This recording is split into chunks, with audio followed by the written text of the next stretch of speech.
तर एकीकडे आपण बघतोय की सूर्य आग ओकतोय तर दुसरीकडे भीषण पाणी टंचाईचा सध्या राज्यामध्ये सामना करावा लागतोय।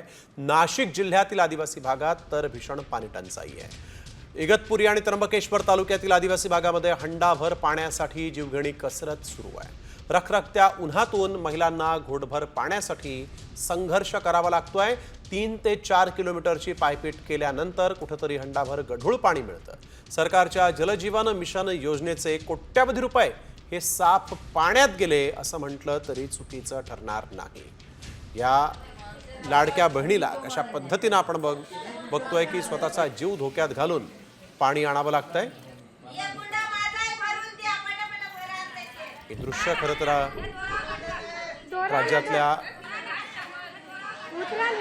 पाणी पुरवठा विभागाच्या डोळ्यामध्ये अंजन घालणार।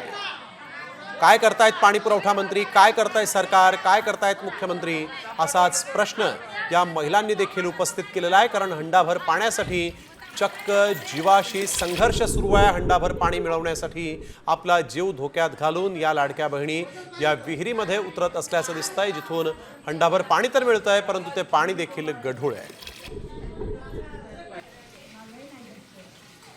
आमची पाण्याविषयी हीच समस्या असेल की मार्च पवत हे विहिरीला पाणी राहते, मार्च संपलं काही विहिरी कोरडे पडतात हे कुवा, तर मग त्याच्यानंतर आम्ही हे गंद पाणी पिण्यात येत आहे आणि पाण्यावर 2 किलोमीटरवर आम्हाला पण जावं लागतंय।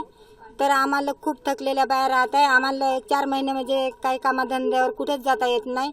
आम्हाला पोटा पाण्याचं काहीच करता येत नाही, नुसतं पाण्यात आमची वेळ निघून जातो।